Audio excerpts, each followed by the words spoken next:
Welcome to Mindful Movement with Naya. I'm Naya Calmels, and I have on the show today Kyle Mastropole, and we are looking forward to talking about balanced muscle development. Kyle, welcome to the show. Thank you so much for having me here today. So I just want to do a quick introduction because you have a long list of experience and formal training. I know that you're currently working as a personal trainer, but you also have a decade of experience working in the health and fitness industry. I know that your youngest client was 4 years old. And as I like to say, your client with the most life experience, 89 years old. You've coached over 50 different sports teams from high school all the way to professional athletes. And you have a bachelor's degree in exercise science from Sacred Heart University and a master's of science in, I believe it's nutrition and exercise science from University of Tampa. Is that correct? Correct. Yeah, so lots of formal training, so many certifications, I can't even name them all. And you've been a strength and conditioning coach, and a basketball coach, and currently own your own business, The Bay Fitness, as a personal trainer, serving people in home and setting up gyms for them in their own homes. So thank you for taking the time out of your busy schedule to be on our show. Thank you so much, and thank you for the welcoming intro. Absolutely. So as I mentioned, our theme is balanced muscle development. This is one of the Pilates principles.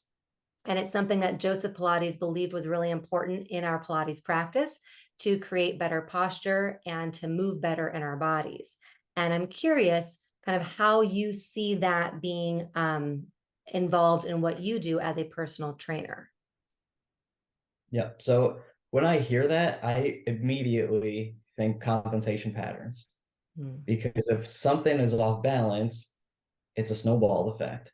So it might be something within the knee that then goes up to the hip, the back, and it snowballs all into one. And in my business, the most common referrals that I get are from physical therapists, chiropractors, and acupuncturists. Hmm. So that's why I think compensation patterns, because that's what I'm used to getting with my business, is those who I got to find where that break in the chain was and try to put that back together. And then you start to see things come back together from there into more natural movements. So when you talk about compensation patterns, I know what you're talking about, but could you give us an example of how someone might compensate or what kind of pattern might develop? Absolutely. So knee pain, get a whole lot of in your practice. I'm sure you hear about it all the time. Pretty much everyone's going to have some knee pain at some point during their life. Patellofemoral pain, if you want to use the fancy term. And when people have patellofemoral pain, you see from different studies that glute max activation, which is the powerhouse of your lower body, is down as high as 33%. Your gluteus medius, which is a big stability muscle on the side of your glutes, helps keep your hips from tilting. Really good postural muscle. That's down 26, 27%. And you also see a delay in activation. So your glutes, which again are going to be the powerhouse of your lower body and for helping with posture as well, their strength is down, but also the time to contraction is slower, all because of knee pain that they then started. You see them favor the quad a little bit more. You actually see higher quad activation with knee pain because they're trying to gingerly go around that knee, but they actually turn off the other muscles around it and put all that pressure on the part that's hurting them in the first place. Okay, I love that you use this as an example because number one, when you talk about patellofemoral pain, it's also known as runner's knee, correct? One of the things it's known as, yeah. And you know that I'm a distance runner. I absolutely love my time on the trails. I've worked with clients as a Pilates coach who are experiencing symptoms of runner's knee. And as you talk about the glutes, I can literally feel my right glute medius talking right back to you, like, "Oh yeah, we're important." And you, in my own body, I have experienced what you're talking about, but I've also watched it in some of my clients, which brings me to you've worked with a lot of athletes. Um, if you, for example, were to work with somebody who was dealing with runner's knee or patellar femoral pain as a personal trainer and someone who has studied exercise science, what kind of things would you have them do? Like, let's get into like real practical application to create more balanced muscle development in the athlete's body, somebody who's using certain muscles all the time and perhaps not using others. Yep. So you actually, as you said that, one basketball player I had came to mind. I won't use her name, but when I was at Seton Hall University, she was a basketball player.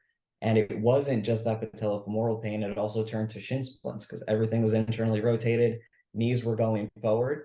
And it wasn't just, hey, do these few exercises. I had to assess her movement. So I was out on the court one day after she had come in before practice and she said, hey, my hip flexors, which is the front of your hips, are super tight. Can you stretch them out? And it piqued my curiosity. So I went up to practice. I was warming them up before practice started, stayed there to watch her. And I noticed on defense, she was just so far forward. And I said to her, I'm like, how do you feel on defense? She's like, I'm so slow. I'm like, well, you're not necessarily slow, just everything is tilted forward and you can't move laterally because of how all that pain has now. She's not just gingerly on her knees, but on her ankles as well to not put pressure on her shins. So she couldn't move laterally because the front of her body was so tight. So something that we did was I had her squat at a wall, and don't think,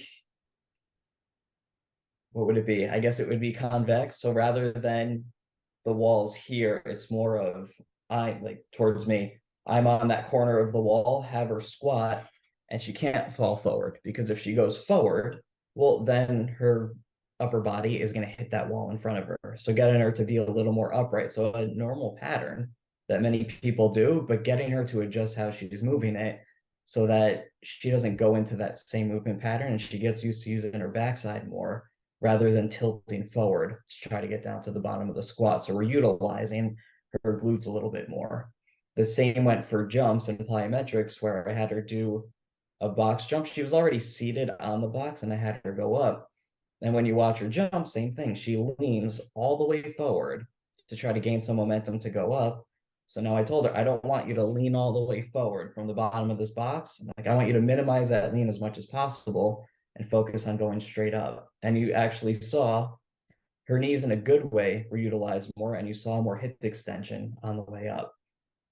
Things that I use with all of my basketball players in different ways, but I made sure to personalize that to her and how that movement needed to be changed to benefit her movement. I hope I didn't go too far off course with that one there. That was a long trip. No, I love that. I loved being on that journey with you. And I have a couple questions actually to follow up with that. So you shared what you did for her specifically. Did it relieve her symptoms? It was funny. It was a process because that player was relied upon, and the coaches for months were on me about it because like, what is her status? And I'm like, she's working every day, even if we're not lifting, we're stretching, we're doing mobility. Like that girl was dedicated to getting back on the court, and it took, I can't remember if it was 3 or 4 months of us constantly working together. The coaches every week asking where is she at, and then finally, the head coach and assistant coach come up to me and they go, she looks amazing. And I was watching her. She was faster, getting up off the ground quicker for rebounds, just overall getting down the court faster. And she wasn't tired. And I'm like, it's the same thing I've been telling you for 3, 4 months now. We're working on it. Like, it's just paying off now. It takes time. She was hurt. And it was very rewarding to have two people that were where she's at for 3, 4 months to finally be like, wow, what did you do? Do you find that most of your clients, whether they're professional, recreational athletes, or just your average human being, do they have the patience and the consistency to work at it every day for 3 to 4 months without losing the motivation and the drive to keep going? It depends on the person. And you know what the answer is, and it's usually no. Yeah. Everyone kind of wants, as you know, you've heard a million times, everyone wants the magic pill. And unfortunately, that's just not it, because in the case of the athlete I just talked about, that's something that was going on for a very long time. And especially if somebody has low back pain, I'd say would be the biggest. That as people age, that low back pain, it's suddenly unbearable. And you need to understand, I'm changing your mechanics that you've had for years. So every when you started feeling back pain, that wasn't the start of however you were moving. That was just kind of over time, there was a straw that broke the camel's back, and suddenly you're feeling it. So I have to take years of something and try to change that in an hour a week, 2 hours a week over the course of your lifetime, right? I'm supposed to match that somehow. So I think that's where people fall short, is they kind of want, here's this $25 program I bought online that said it's going to help my back pain. And that's just the example I'm using. I'm not mentioning anything specific, Right. but it's something that's going to take time. And that's what I relay to my clients, that I'm always evaluating you. We're not doing one evaluation and then I give you something and that's it. It's not the end all be all. I'm going to constantly tweak what we're doing, because if you adapt to something, now I'm going to change that up to keep moving you forward. Right. So to go back to your question, most people don't understand how long that's going to take. But if you can relay the why behind what you're doing, like I threw out the 27 and 33% on the decrease in strength, if you can have your reasoning behind everything, they're generally going to jump on board, at least for enough of a period of time where they start to see a difference. And then, the things start to churn in their head and they're like, okay, so this is better and I feel better here. And suddenly I've had someone say, there's a big step in my backyard that I like struggled with for years trying to do my gardening. And now I just go up it. I don't know how long it took with her. She never brought it up, but we were working together for a little under 6 months, I think, by the time she said that. Yeah. So that stare, which hindered her, and she never thought about telling me, she's like, I just realized I don't have trouble with that stare anymore. Yes, I get those comments too, and they're probably one of the more rewarding parts of the job, is knowing that that consistent work is paying off over time and that it's giving people a higher quality of life and allowing them to enjoy their daily activities more. I mean, we were talking about professional and recreational athletes, but also just being able to get through your day without being in pain is so important. And I think, I came into this work from a back injury. So when you were speaking about lower back injury, in the back of my mind, I was kind of laughing because I had an acute injury, but I learned through Pilates that it was actually um, a lot of other factors that led to my body being vulnerable, so that when I was doing this really heavy lifting, I was already kind of vulnerable because of my mechanics and because of the shape of my spine.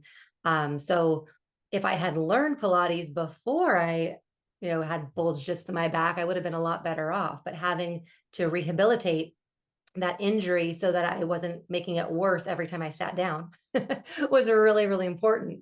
And to your point, these things often will tend to progress over time. I think a lot of people will ignore pain or restriction until it gets to the point that it's so unbearable that they will finally seek help and be motivated to be consistent in their practice to try to get rid of it. But at that point, like you mentioned, we're really undoing so much, and that takes a lot of time to do it. You had also mentioned something that I found really interesting when you're talking about your basketball player. You went and saw her play and watched her move in so many different ways in a really dynamic sport. I don't know many coaches, well, maybe, athletic coaches, but physical therapists, Pilates teachers, movement specialists that actually get to watch their clients in action. That's pretty unique. Can you speak on that for a moment? And of course, my follow up question is, can you get the same information if you're working with them in the gym or a studio without seeing them do their sport? It's kind of a yes and no. So in that case, I was a full-time employee. I was the assistant strength and conditioning coordinator. So I was on campus all day. So it was easy for me to get out to the field, and I had everyone's schedules. So it was an advantage for me because of the setting I was in. It's not as easy now that I own my own business. And while I do still get out to games and things for some of my clients, I'm not on campus with them. So I will say that that was a big advantage. And that's why I really loved being a college strength coach, was because it wasn't even just me going to them. It was often midday. They would come in, and sometimes they wouldn't even need anything. They would just come in and talk to me, but they could come in and be like, something didn't feel right at practice. I'm like, all right, what time are we practicing tomorrow? I'll come out and I'll look at it. So that was an advantage. And I will say it depends. When they're playing, you get the truest form of them. Because if I'm in the weight room, in a gym, or even on a court alone with them, I'm dictating what they're doing. And I do a lot of drills where like I can assume based on what they said, especially if it's about, I felt some knee pain, some back pain when I was doing XYZ. I'm going to put them in a position where I can assess a little better. When they're Mhm. playing in a game, the beauty of sports is nothing is predictable. So I get to see them in their truest form. And if it's a sport, it's why they're seeing me. It's what they want to do. I'm secondary to playing basketball, football, soccer, running, whatever the case is. I'm supposed to enhance their ability to do so. So when I do see them in their element, that tells me a whole lot, because I wouldn't have noticed that if, one, she didn't come to me to stretch, but two, if I didn't go to practice, I would put her in positions, but I don't think I'd understand just how much she needed that help until I saw her actually on defense and people blowing by her, which, when you're a Division I athlete, it's hard to get away with so much. And it's, I know NIL deals are a new thing now and people are getting paid, but it is a job that you dedicated yourself to, and you're under the gun whether you like it or not. So being able to see her, it just made a huge difference, and it built my relationship with her. When the kids see you there, whether it's high school or college or professional, so I guess those aren't kids when it's the professional guys, but it builds a big relationship with them. And that's been one of the things I'm most proud of, is the relationships I've built with my athletes, my clients. And I have some clients where their kids run out and be like, "Hey, Kyle." And it's just nice. It's like you're part of the family, even though you're only there 1, 2 times a week. Well, and you have that consistent communication about what's happening in their bodies. And I won't go into the deep end of the pool about how we hold emotion in the body and stress and all those things, because we could ramble about that for a while. But just the fact that you have consistent communication with your clients, whether they're Division I athletes or someone who's trying to get up the step in their garden, I think that makes a huge difference in your ability to understand what's happening for them with their experiences in their body and being able to help them. I also, we've been talking a bit about athletes. I'm curious, what would you expect to see in your non-athlete, particularly in our American culture? Many people are sitting many hours a day, sometimes every day of the week, whether they're commuting to work, sitting at a desk. A lot of people are working from home, so they're just sitting at a desk at home or on their couch. What type of muscle imbalances would you expect to see from people who are sitting a lot? You would be surprised, as you see a lot of the same things you see from the athletes. And I'll bring up one example that gets a lot of people, especially with the sitting, the pandemic. So many, I don't won't say everyone, but so many people are working from home. They take less breaks. Their break is getting up, getting a glass of water, and then going back to the desk. Whereas even before, I would say in office, a lot of times you're going to walk around the office, talk to some people. You might walk and get a cup of coffee. I'm speaking on my experience in San Francisco, I guess, when I'm saying that, and walking a few blocks to get a coffee. But tight hamstrings, I'll say, is a big thing. And as basketball was always my main sport, although like you said, I've worked with over 50 different teams. And that's from all ranges of sports. But tight hamstrings are probably the biggest thing in common that both my athletes and my general population clients have. And those tight hamstrings are going to create a pelvic tilt that then creates that little arch in that low back. And then they're sitting forward all day on top of that. So now the hip flexors are tight, the hamstrings are tight, they're arching their low back. It's that snowball effect again that I talked about when we first started. I just want you to know that I just changed my pelvic tilt as I now have more length in my lower back. Thank you, Kyle. Have you ever been in a group call with a chiropractor and they're like, "Hi, I'm Dr. So-and-so, I'm a chiropractor." And you're, Yeah, you sit up a little straighter. I'm glad that I just did that to you, though. Yep, usually people do that around me, but I do it myself too. But we all slide. It's so easy, especially when you're here all day and it's just lower and lower into that laptop, and the amount of times we all notice how far forward we are. And it's like, okay, let me just sit up and reposition myself. But that's what makes something so simple that everyone can take right now. Take a 10-minute walk. Middle of the day, take a walk. For my clients, I always have them warm up before we work out. And I'll give them maybe like 4 exercises in a row that I say, from here, this exercise to this exercise, take your 10-minute walk, do these 4 exercises to get your hip, low back, and shoulders loose, and then go back to work. And especially in the elderly population, I have a senior who, she works her freaking butt off. Like when I get there, she's like, "I'm sorry, I haven't moved all day." And it's like, it's 6 p.m. What the hell have you been doing? And she's, I haven't really left since 8 a.m. And she just goes. And now I've been on her about, just give me a little bit something throughout the day, 10 minutes, even 5, start somewhere. And it was just 2 weeks ago. She's like, "I went for 2 extra walks this week. and I did those exercises, and she's like, I feel great. She's like, maybe it's a placebo, but I feel great. And I'm like, all right, there we go. But it was really just, she went from zero movement throughout the day to just simple little warm up range of motion exercises. Again, 4 exercises that takes 2.5 minutes tops, and then a 10-minute walk. So if you had to recommend one thing for people to do if they do sit a lot in order to create more balanced muscle development, would it be walking? See, that's like a loaded gun right there, because there's not one thing that's going to get you there. And it has to be the big picture of that 10-minute walk and 4 exercises is doing wonders for her. But so is the session we're doing once a week. Right. And so is her nutrition, where she admits, if I, granted, she's not on any sort of diet, but you have conversations with your clients, and when she doesn't eat well or she goes off the rails, it affects her the next day. So Yeah. it's definitely multifactorial, but I would say constantly moving, not constantly, but consistent movement is the biggest thing that people could do, especially if you're sitting at a desk all day. If Yeah. you just get done with a big call or a podcast and you've been sitting here for an hour, get up, walk around, do some light movements for 2, 3 minutes, and then go back.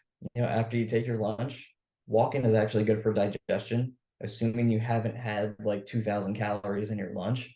It actually helps with digestion. So go for a 10-minute walk afterwards. Little things will go a long way. And if your lunch is an hour and you ate for what? You sat there for 20 minutes, you still have some time to do that walk. For some, they don't, right? And it just is what it is. That's life. But finding time for just those little walks, those little bouts of movement are going to go a long way for the average person sitting at their desk at home. Well, just for the record, I've been doing glute squeezes during the podcast. So there are things you can do without even getting up. They're not as good as going for a walk, There but you they are go. helpful. And it looks like nothing, right? I didn't notice, but it is something. I'm trying to keep my face looking normal and not go up and down and up and down while I'm squeezing. um, you have a special certification for senior fitness, and you had talked about your client who is a senior who it sounds like works from a seated position much of the day. Is there anything specific, like for our listeners who might be seniors who are looking for specific exercises that would be helpful for them? Is there anything that you would recommend that they do that they can do kind of on their own?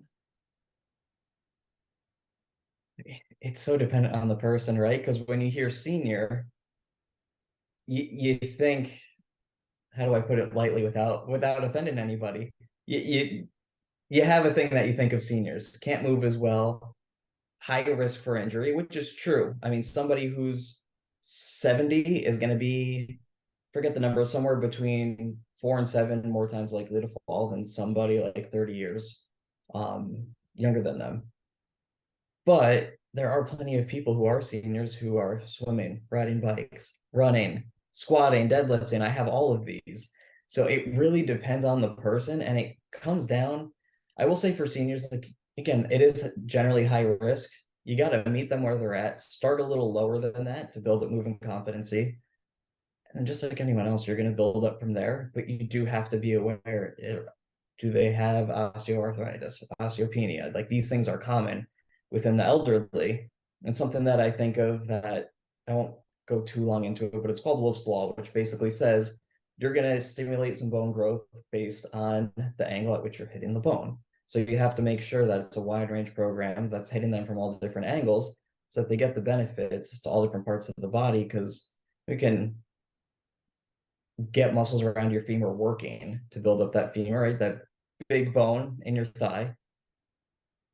But we want to mix that up to make sure all the different parts of that bone are touched from a different angle to stimulate, I won't say bone growth because there's only so much you could do, but to help increase that longevity. So for seniors, I do like to mix it up a lot while also being, if you've ever looked into Christian Thompson, he's a professor in research at University of San Francisco. He talks about being task specific. So he means that don't just target one muscle group, but target what do they need to do.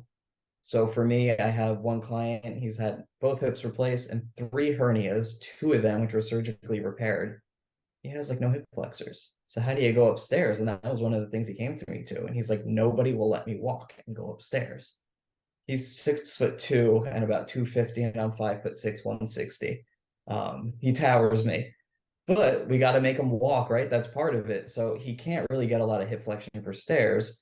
So what I've done for him is I have him lay supine, so on his back, straighten his legs out, and I put my pressure on his leg so that he can't move it. And I say, try to lift your leg up. And even though you're not going to be able to mimic, like you're squeezing from the front of that thigh, or I'm sorry, front of the hip, like you're going to bring that leg up. And I hold for 3 to 5 seconds at a time. We do that 10 to 12 times just to get that hip flexor working. And then we take it to walking later on. So I'm trying to activate those muscles that he has trouble with, then go to walking. I took it from what's one thing to you have to focus on 300, but that's how I've had to go about it with him, because everybody's so different that there's not going to be one thing. And on top of that, I stimulate his hip flexor, but I focus on glute engagement on his walking. So do a band resisted walking, because he also had a knee replacement. So he walks gingerly around that knee. So now using the band the way I do forces his hips to kick in. Otherwise, his posture is going to be enough that he feels he has poor posture, that he's leaning forward too much. And I will leave that question at that and open it to your questions if you have them, because I didn't fully answer it. I gave you 100 different things. No, I love your answer. Your answer is, and to me, it's so complete in that, yes, there are some general things we will see in people who are over, say, 60 or 70 years old. However, every person and their body is unique. So they're not going to have the same issues. My mother's over 70. She's one of the most fit, healthy people I know. There are people younger than me that could not like touch what she does in a day. She has great balance, all of the things. And that being said, she might be at a higher risk of falling at least than she was when she was in her 30s and 40s, for sure. Of course, she does Pilates, so we balance it out. I bet she has it. I bet she has someone good teaching her. She does. But also one of the thoughts that came to mind as you were talking is sarcopenia, right? That as you get older, your muscles tend not to develop as quickly and tend to actually atrophy much more so than when you're younger. And so I go back to you as a strength and conditioning coach. Do you believe that strength and conditioning is more important as you get older to kind of combat things like sarcopenia? 100%. And I will go back to your question of what's the one thing they could do, and it's to get started early. Hmm. A lot of people, I've had so many people that it's I've fallen. And when you talk to those who haven't fallen, it's I don't need the help. I'm good. And then it turns to time goes on and I've fallen. It's the best defense is a good offense. And just getting ahead of it and staying active is going to go a long way. And the later you start, if you wait for things to go bad, then that process is already on the decline and you're just trying to level it off at some point, hopefully go up. But staying active, it's just so important, because if you look into any book that talks about aging, they're going to say, well, it's not just resistance training, it's also cardio. And what about when you're sitting? What are you doing? And there's even some things on that of how you're sitting, what you're doing in that non-activity part of the day plays a big role in the elderly and just keeping things active. So it's definitely multifactorial, but get started early. And And even if how early is early? now, Like yesterday? yesterday, exactly. Yeah. You have to be preventative and everything. You can't wait for it to come to you, because father time is going to win 100% of the time. But you can delay that by exercising and Yeah. having somebody, one thing that I offer, because I do know it's expensive, right? So I offer something called the 4-week walkthrough, which is we meet once a month. It's a 90-minute session, and I give you your program for the week. And in those 90 minutes, I teach you every exercise. I put you through it for a set or two. I analyze your form, and then we take notes on it. So if it's someone that was like, hey, probably the most basic thing we look at in squats, right? A knee valgus, knees caving in together. I'll write in your notes, when you're squatting, don't let your knees cave in. And then they have their notes after, and like, right, Kyle corrected me on this, and then he wrote it down, and then they have what they're doing for the month. But that's one thing that people can do, is it doesn't need to be somebody watching you 24/7. You just have to find a way to get started, and you can do it on your own, whether it's that 10-minute walking, some resistance training, and you're getting taught how to do it, which is the most important thing. A lot of times people jump into it too fast. They don't know what they're doing. And I had one that goes right after surgery that she had. She lays on the floor, puts her legs up on the wall, legs straight up against the wall, thinking she's stretching her back and hamstrings, and she throws her back out. And her chiropractor contacts me and goes, I don't know what the hell she's trying to do, but she needs her help. I do So, that particular restorative position, but probably not under the same circumstances that she was doing it. So knowing oh, what you're doing and why is so important. she was in no spot. This was after chemotherapy, after being in a car accident. It just wasn't, for her to even get down on the ground was tough. And then for her to get in that position. Yeah. So now Often, she doesn't do that. yeah, sometimes we're so desperate to find solutions. Anyone offering an answer tends to, be someone we're willing to listen to. And it's so important to really vet out who you're seeking advice from and actually knowing that they know what they're talking about. Um, Absolutely. I have a few more questions for you. One of the things I wanted to ask you about is your women's fitness specialist certification from NASM. I see a lot of people specializing in particular subgroups or categories and women specific exercises. As somebody who really appreciates co-ed and has spent most of my life working alongside men and playing sports with men and all those things, sometimes, quite frankly, just on a personal note, I look at those things and I think, am I really so different? And so I'm curious, what does a certification like that look like? What is that? How does that inform your coaching of your women or female clients and athletes? Mhm. So I will say there are some differences that I do address. So especially in female athletes, when it's the off season, I make core and low back a big, big, big thing that I press on right away. Because when I say off season, that's usually the time when we can really get after it. When we're in season, I'm just trying to make sure they stay healthy. They have bumps or bruises from the season.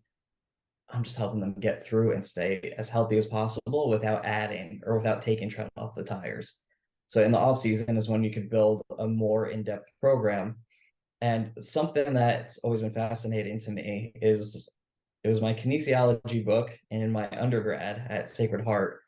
And there was a line in it. I actually went back like 8 years later, maybe, and read that textbook all over again. I saved it and I'm like, this will be useful. And then I read it like 2, 3 years ago. And it said that women have more lax tendons in their low back. And when they're on their period, it's actually even more lax on top of that.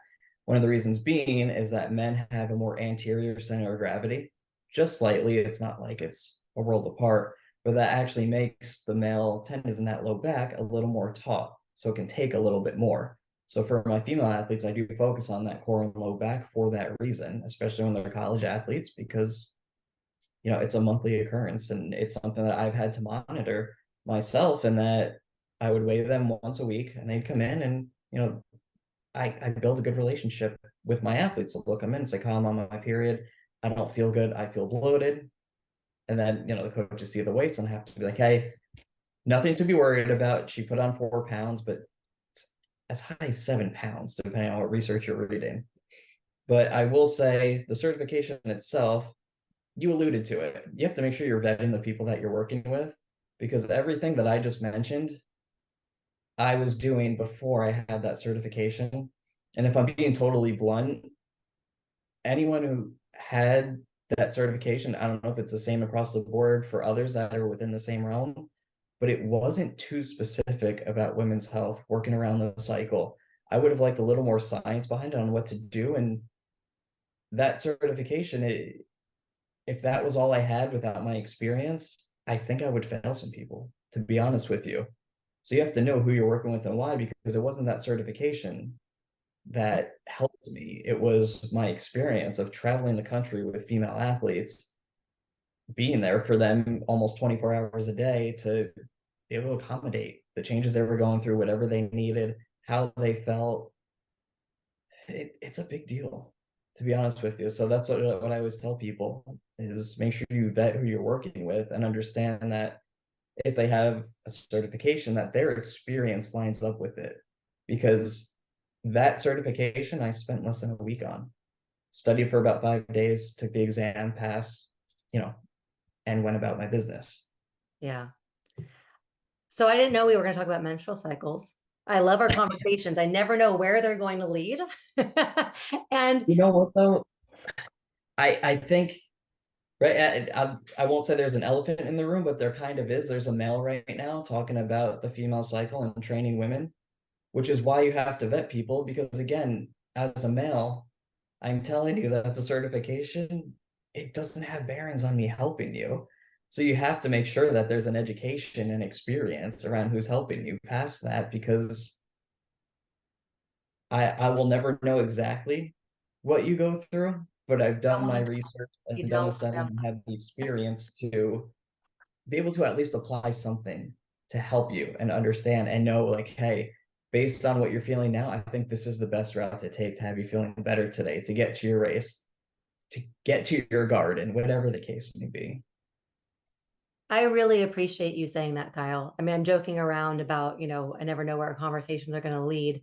I love it. I learned so much. I also um experience in my own body what you talked about. So intuitively, I have learned as I've gotten older that I am much more prone to injury when right before my menstrual cycle begins and during that time. And I didn't have the formal background training that you have to know the exact reason why. I understand when women are pregnant, tendons and ligaments tend to be much more looser, more flexible. So it kind of makes sense that also the cycle that we go through every month to prepare ourselves for that, you will see similar symptoms of what it would be like to actually be, pregnant.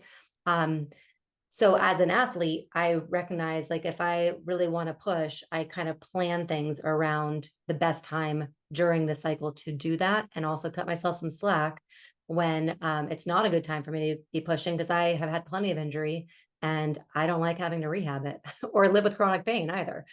So I appreciate your formal training and your experience working with female athletes. And I hate that there's a difference between us, but yeah, we got to respect it. There is a difference. And what you brought up is so important. So thank you for having the understanding and awareness, and also the openness to talk about it, because not everyone has that comfort either. Exactly. And let me throw another fact at you, because Yeah. you said I hate that there's differences. So I'll throw something good at you. So if you go and look at strength differences in men and women, right? Men generally start higher than women. It is what it is. But how do they improve? And what you see is that it's right in line. So if I'm improving 10%, you're improving 10%.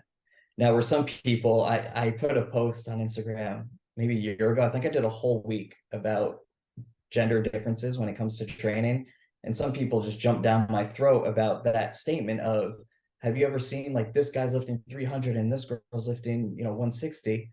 It's like, well, let's put this into perspective. I start out at 200 and you start out at 100. 10% for me is 20, 10% for you is 10. And now we build a gap because of those, like our starting points, that my 10% leads to more absolute weight kind of than yours would if say we're squatting or something like that. But the percent at which we increase is very similar between men and women. There's no significant difference. That's interesting. That's interesting. There's a whole lot of research. So if anybody wants to make those statements to you, I could send you a meta-analysis that has all those resources in it. I appreciate that. Kyle, thank you so much for your time and your expertise. I really appreciate you being on the show, sharing with us about the importance of balanced muscle development, and also sharing some of the takeaways from your years of experience working with different clients, athletes of all different ages. If anybody would like to reach out to ask you other questions, follow up with you, or have your services. I myself am thinking about your monthly program, because that sounds amazing and what a great resource for your clients. How can they reach you?